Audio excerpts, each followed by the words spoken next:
The hospital used to be a church. They converted it years ago, but you could still feel it, especially at night. The old stone walls, the narrow hallways, the faint smell of disinfectant mixed with candle wax from the chapel downstairs.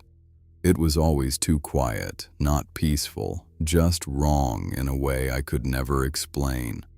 I worked the night shift as a nurse. That night, I was assigned to records, mostly boring work, scanning files, updating charts, fixing paperwork from earlier shifts.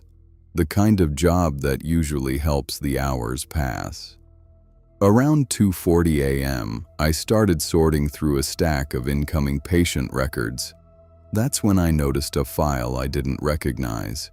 The name on it was Elias Mercer. There was no admission date, no room number, no attending physician, just a name. I checked the system, nothing, no record of anyone by that name. I figured it was some duplicate file or a test entry someone forgot to delete. I tried to close it. The screen refreshed. Then the file opened again by itself. At that exact moment, the lights in the hallway flickered once. I glanced over my shoulder, then told myself it was just the building's old wiring. I searched the patient database manually. Still nothing. But the file remained open on my screen, so I printed it. The paper came out warm, warmer than it should have been. That was the first thing that genuinely bothered me. The file looked complete.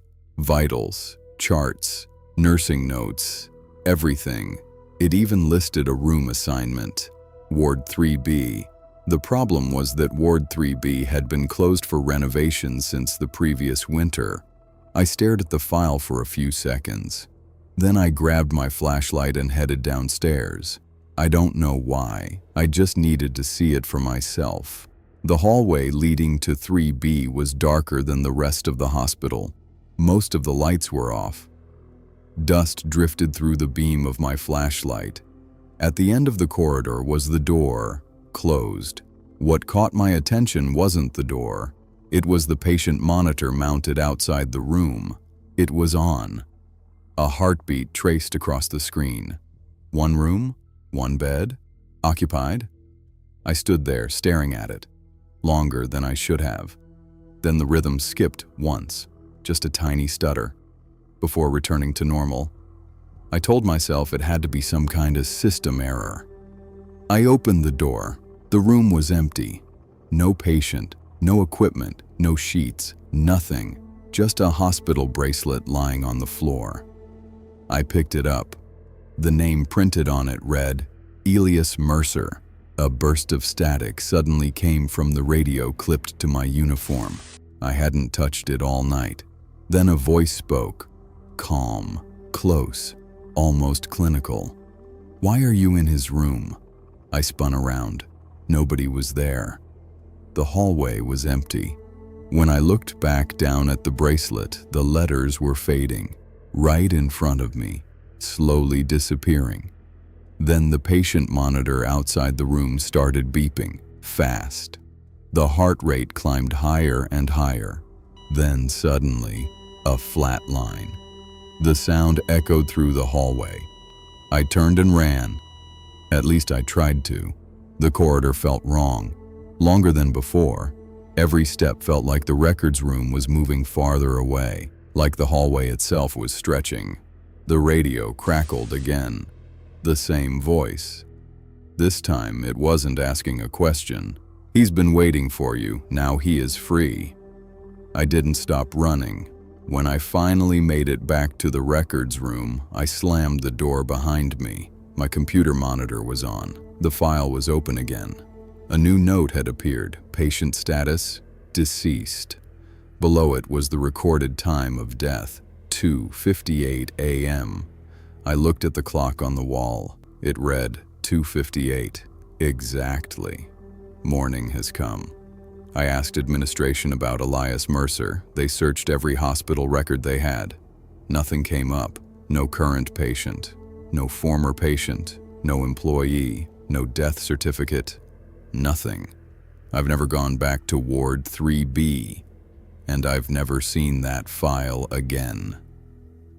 But sometimes, during the quietest part of the night, I still catch myself checking incoming records, just in case another patient named Elias Mercer appears.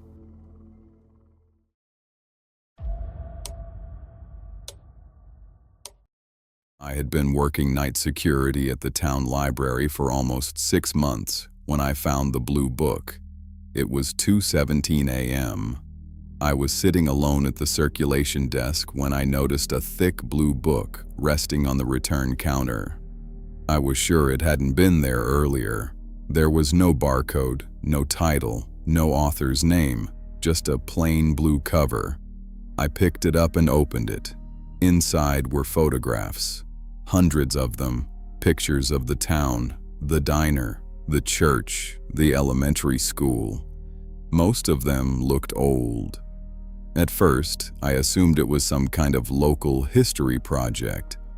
Then I noticed something strange.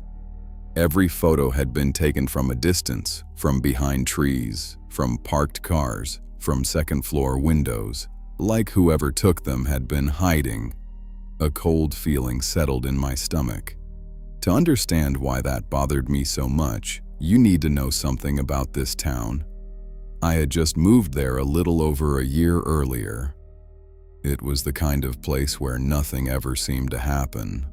One main street, a few small shops, an old library, and complete silence once the sun went down.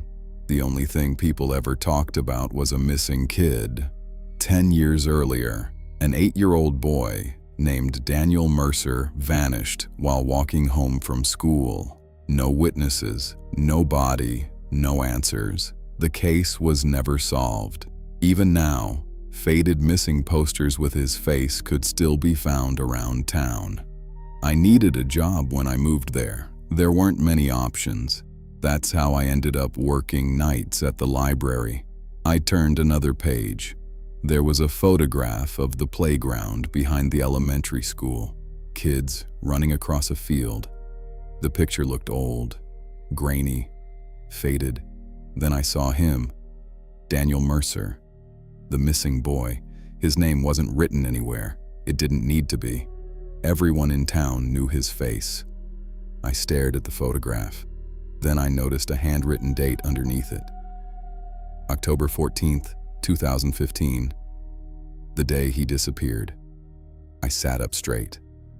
The room suddenly felt a lot smaller. I kept turning pages. The photographs continued. The same playground, the same kid, different angles, different days. Someone had been watching him, following him, for a long time. My hands started shaking. I reached for my phone to call the police. That's when a folded piece of paper slipped out from between the pages. It landed on the desk. I unfolded it. It was a floor plan of the library, detailed, every room, every hallway, every emergency exit. One section had been circled in red, the archive storage room in the basement. I don't know why, but I immediately looked at the security monitors. The basement camera feed was sitting in the corner of the screen. The archive door was open. I knew for a fact it had been locked. Then, something moved on the camera, just for a second. A figure, tall, wearing dark clothing, standing inside the room, looking directly into the camera, looking at me. I called the police immediately. They searched the entire building, top to bottom. They never found anyone. But they found something else. Hidden behind a false wall inside the archive were dozens of boxes. Every box was filled with photographs, thousands of them, all taken around town, covering more than 10 years. By the time the search was over, the blue book was gone. No officer admitted seeing it. It wasn't mentioned in any report. And when I asked about the photograph of Daniel Mercer, they told me something that made no sense. They said Daniel Mercer never went to that school, but I know what I saw. I know that picture was real. Eventually, everything died down. Life went back to normal. One night, I was sitting at the circulation desk again, just like always. That's when I noticed something tucked underneath my keyboard, a loose photograph. I pulled it out, and my stomach dropped. It was a picture of me, sitting at the desk, reading the blue book.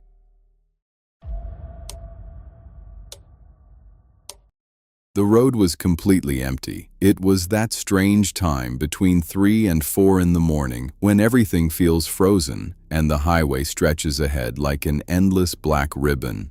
The diesel engine in my Freightliner hummed beneath me, sending a steady vibration through the steering wheel. I was hauling a load of frozen food from Ohio to New Jersey, cutting through the hills and dense forests of Pennsylvania. My headlights only lit up the white lane lines and the walls of trees on both sides of the road. Nothing else. The radio was nothing but static, so I shut it off and drove in silence. I glanced at my GPS, mile 105. Right then, my high beams caught something standing on the shoulder next to the green mile marker. At first I figured it was a sign or maybe a broken tree branch. Then I passed it. In my mirror, I clearly saw the silhouette of a woman. She wasn't moving. She was standing with her back to the highway, wearing what looked like a light-colored dress, way too thin for a cold Pennsylvania night. What the hell? There wasn't anything out there. The nearest exit was around 20 miles away.